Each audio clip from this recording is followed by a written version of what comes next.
Hey skiers, I'm Jeff from skiessentials.com. I'm Bob. How's it going? Welcome back to our Top 5 Fridays ski industry news videos. Bob, how you doing? Good. I'm ready for vacation. Yeah, Bob's going on vacation. I won't be here next Friday. Bob, your vacation starts in 23 minutes. Yeah. Pretty excited. So would you be like extra mad if I made this video 26 minutes long? No, I would just take my microphone And off and just leave, leave? and I wouldn't be mad. We won't do that. We'll get it well within that window. We'll estimate 15 minutes. Okay, you're wasting time talking about the time. Then you can start your vacation a little early, 7 minutes early. That'd be nice. I've wasted easily 45 seconds of your extra vacation time. I'm already gone. Well, I apologize in advance if Bob seems distant on this video. And anyways, we'll just get right into the news. So first topic of the week, we mentioned this, gosh, a month ago, 2 months ago? I don't think it was that long ago. Not that long I don't ago? know. Weeks? I have no I don't idea. Anyways, our acquisition or merger with the Basin, I guess acquisition is the more accurate term there. That is final. Yep. As of 18 minutes ago. Right, not that long ago. Just finished Yep. signing all the paperwork, so that's very exciting. Yeah, really looking forward to just adding another great business to the family. Yeah, and like it's in place now where you go onto the Basin's website, and if you click on If a you click some product, stuff. Yep. it takes you to skiessentials.com, and you Yep. buy the thing online. Yep. So it's already, things are working the way they should in terms of expanding that online market to a whole new customer base. Yes. The user experience so far is representative that those businesses are under the same umbrella. Yep. And it'll continue to get better and better. So I don't believe that like customer pickup is quite set up at the Basin yet. So if you like ordered a product on the website tonight, I don't think you'd have the option of pickup at the Basin, but you'll see those things come down the road. I would guess just a few weeks to kind of work through the tricky parts. Yeah, they're working on it now. Yep. So Yep, we got strong team working through these problems. So yeah, very exciting. And Bob and I are going to try and get down to Killington soon. I think it'd be fun to, maybe we'll do it in Top 5 Fridays format, who knows, but kind of meet some of the staff down there. We've only really met them briefly, right. so it'd be fun for you and I, and then kind of get to share them with you guys. Yeah, whole new store. Yeah, it's fun. Yep. And we could go mountain biking. Yeah. I was promised golf too. Was that a promise? No. It might have just happened in my head. Anyways, so very exciting. Yeah, that's pretty much been consuming at least the majority of our staff's time over the past few weeks. Inventory has been deep. Oh yeah. Yeah. Yeah. So pretty exciting stuff. And then second topic of the week. This one's cool. I get excited about stuff like this.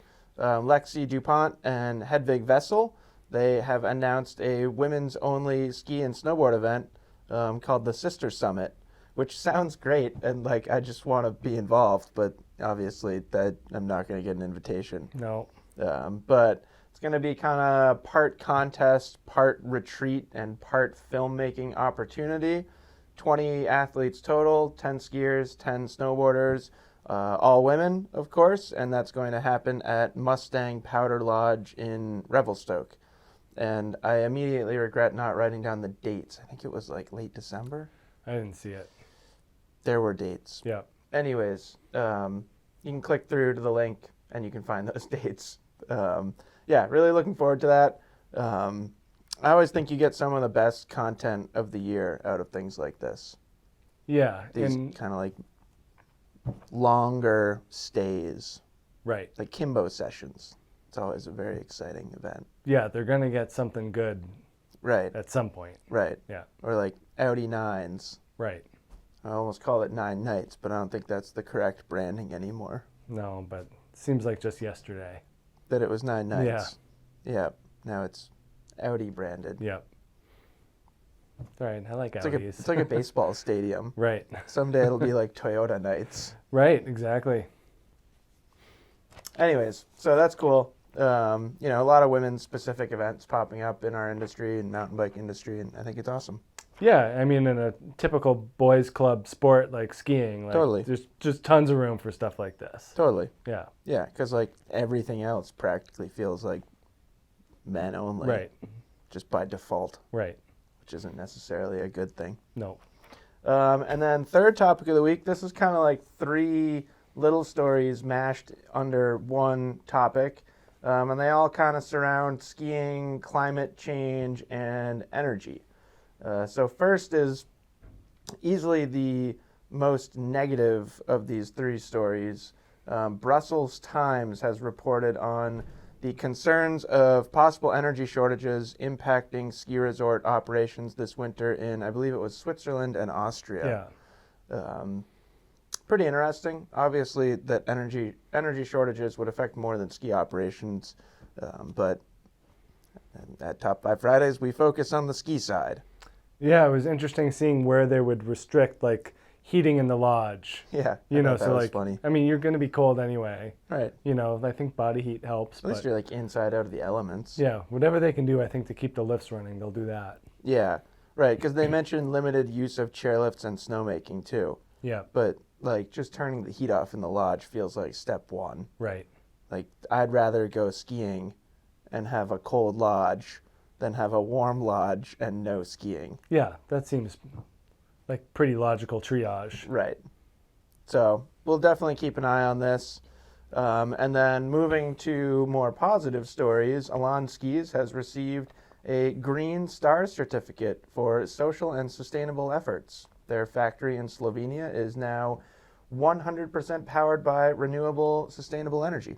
They've got a huge solar array. I feel like if you have a company and a building and like a parking lot, there should be solar panels on it. Yeah. And you should be using that energy. Sure. Like, it just seems like wasted real estate.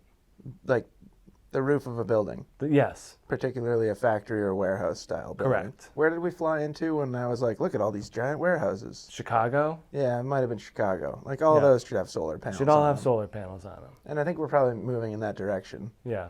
There's obviously the issue of like availability and cost. Right. And stuff They're like probably that. trying and they just can't get them. Yeah, and it's not like free. Right. There's not like a free solar panel pickup spot. Otherwise, I'd go pick up some solar panels. Right. Well, maybe there will be. But anyways, congratulations to good for Elan. We've got a pretty good working relationship with those guys. So yeah, great work. And their skis are pretty good too. Yep. Love their skis. Yeah. And then lastly, Summit County has been awarded a $35 million federal grant to convert 100% of public transportation to all electric. I thought that was cool. I wonder if their buses are parked under a garage that feeds them solar power. They specifically said that, yeah, the headquarters, which I assume includes the garage, Yeah. and all the vehicles will be 100% electric. Cool. Yeah, very cool. Yep. Which I thought was quite a daunting task, and like I was surprised that you can do that for $35 million. Because the public transportation infrastructure in Summit County is quite robust. Yeah, it's huge. Yeah. Like, how much do those buses cost? I don't know. $1 million. Right. So is it like 20 buses and Yeah. the rest goes to... I have no idea. Or do they retrofit current buses? These are the things I don't know. Yeah. You read the article, I guess. This is why you guys... this is not the reason you come to Top 5 Fridays. You come for the speculation, and that's what we're here for. So if you're interested, click through and you can read more about all 3 of those stories. And then lastly, we have a skiracing.com article about Blake Lewis and kind of just the importance of ski tuning. Yeah, this is a pretty cool story, kind of a behind-the-scenes look at this guy who kind of got his start in the 70s, in the 80s, kind of moved in with Atomic, got hooked in with Bill Johnson for like the Olympic downhill world gold medal, and then has kind of proceeded over the last, 40 years now, just kind of being one of the most well-known techs in the industry, and just an interesting kind of job where like no one sees you, no one sees your work. Your athletes know 100% how important your job is and how good you are at it. Right. But no one else does. Yeah, well, especially like the general public. Yeah, that's what I mean. Yeah, You like know, if you're watching the Olympics and you live in like Georgia yeah, and you're watching giant slalom racing and somebody comes down and wins a gold medal, you're not thinking about their ski tech right. at all. Yeah.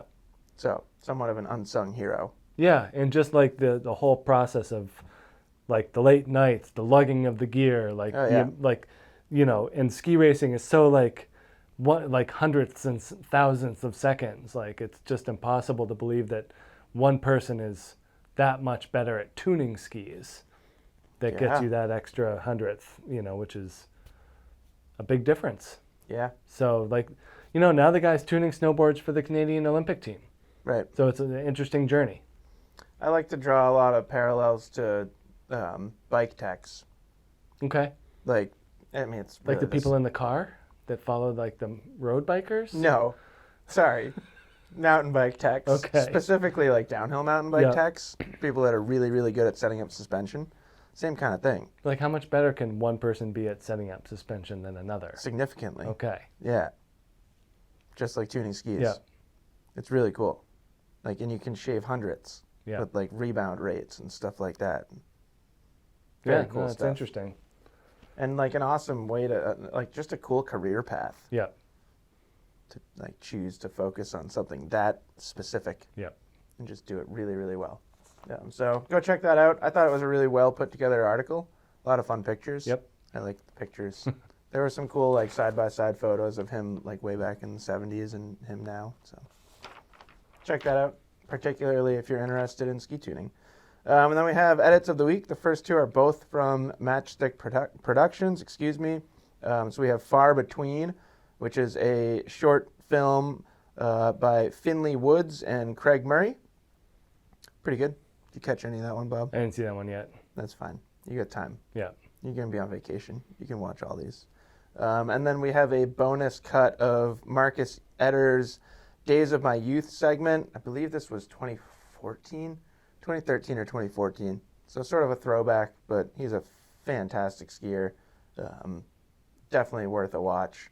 Everything that he does, you could, like, it would be just as relevant right now.